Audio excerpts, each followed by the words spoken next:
Hello guys, welcome back to my channel. അപ്പോൾ തമ്പനിയിൽ കണ്ട പോലെ ഞാൻ പറയാൻ പോകുന്നത് എങ്ങനെയാണ് 5 ദിവസം കൊണ്ട് 500 സബ്സ്ക്രൈബേഴ്സിനെ നമുക്ക് കിട്ടിയത് എന്നാണ്. ഞാനും എൻ്റെ ബെസ്റ്റ് ഫ്രണ്ടും കൂടി തുടങ്ങിയ യൂട്യൂബ് ചാനലാണിത്. നമ്മളും എല്ലാവരെയും പോലെ തന്നെ ഒരു ഇൻകം ഏൺ ചെയ്യാൻ വേണ്ടിയിട്ട് തന്നെയാണ് ഈ ചാനൽ തുടങ്ങിയിട്ടുണ്ടായത്. കുറേ യൂട്യൂബേഴ്സിൻ്റെ എക്സ്പീരിയൻസ് ഒക്കെ കണ്ട് പഠിച്ചിട്ട് തന്നെയാണ് നമ്മളും ഇങ്ങനൊരു യൂട്യൂബ് ചാനൽ സ്റ്റാർട്ട് ചെയ്തത്. നമ്മൾ കുക്കിംഗ് വീഡിയോസ് ആയിരുന്നു കൂടുതൽ ഇട്ടിട്ടുണ്ടായത്. പക്ഷേ നമ്മളെ വീഡിയോസിന് തീരെ വ്യൂസും ഉണ്ടായിട്ടുണ്ടായിട്ടില്ല, ലൈക്കോ സബ്സ്ക്രൈബേഴ്സോ ഒന്നും ഉണ്ടായിട്ടുണ്ടായിട്ടില്ല. ഷോർട്സ് ഇട്ടാൽ 500-600 വ്യൂസൊക്കെ കിട്ടിയിട്ടുണ്ടായിട്ടുള്ളൂ. പിന്നെ ലോങ് വീഡിയോസൊക്കെ ചെയ്യുമ്പോൾ 100-120 അങ്ങനെയൊക്കെ ആയിരുന്നു വ്യൂസ് ഉണ്ടായത്. ആദ്യമൊക്കെ ഭയങ്കര വിഷമം തോന്നിയിരുന്നു. കാരണം നമുക്ക് ഇത്രയും കഷ്ടപ്പെട്ട് ചെറിയ കുട്ടീനെയൊക്കെ വെച്ചിട്ടാണ് വീഡിയോസൊക്കെ ചെയ്യുന്നുണ്ടായത്. അപ്പോൾ ഒരു വ്യൂസോ കാര്യങ്ങളോ ഒന്നുമില്ല. പിന്നെ നമ്മൾ വോയിസ് കൊടുക്കാനും എഡിറ്റ് ചെയ്യാനൊക്കെ അതിൻ്റെതായ ബുദ്ധിമുട്ടുണ്ട്. അപ്പോൾ അതൊക്കെ ആലോചിക്കുമ്പം വ്യൂസ് കിട്ടാണ്ടിരിക്കുമ്പോൾ നമുക്ക് ഭയങ്കര വിഷമം തോന്നിയിട്ടുണ്ടായിനി. അങ്ങനെ ഒരു ദിവസം നമ്മളെ വീഡിയോസിൽ ചെറിയൊരു ചേഞ്ച് വരുത്തി. അതായത് സെലിബ്രിറ്റീസിന് ഇഷ്ടപ്പെട്ട ഫുഡ് നമ്മുടെ കിച്ചണിൽ കുക്ക് ചെയ്ത് അത് റീമിക്സ് ചെയ്തിട്ട് ഇടാൻ തുടങ്ങി വീഡിയോസ്. പെട്ടെന്നായിരുന്നു അപ്പോൾ വ്യൂസൊക്കെ അപ്പോൾ കയറാൻ തുടങ്ങി.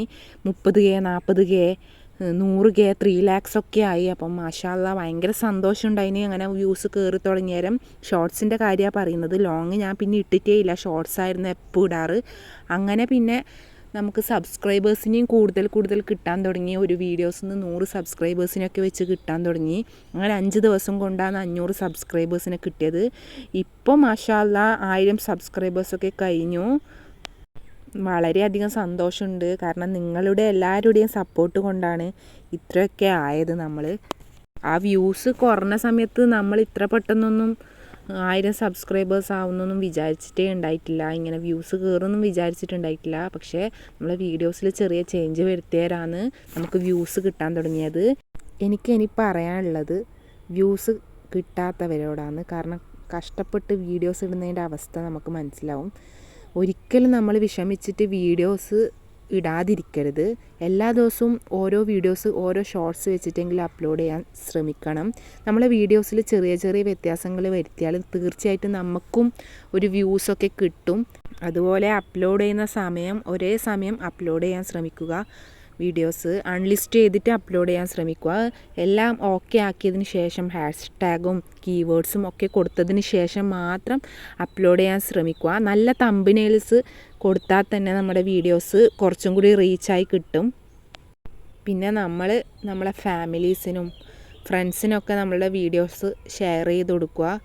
നമ്മളൊരു സമാധാനത്തിന് വേണ്ടിയാണ് ഷെയർ ചെയ്ത് കൊടുക്കുന്നത്. കാരണം അവർ കാണുമോ ഇല്ലയോ എന്നൊന്നും നമുക്കറിയില്ല.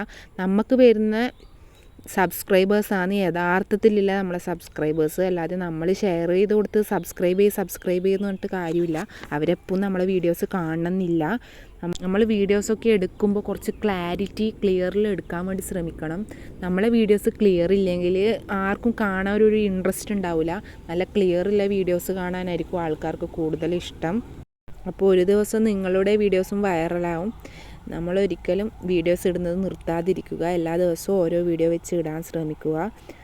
ലോങ് വീഡിയോസ് ആണെങ്കിൽ വീക്കിലി ഒന്നെങ്കിലും വെച്ച് ഇടാൻ ശ്രമിക്കുക.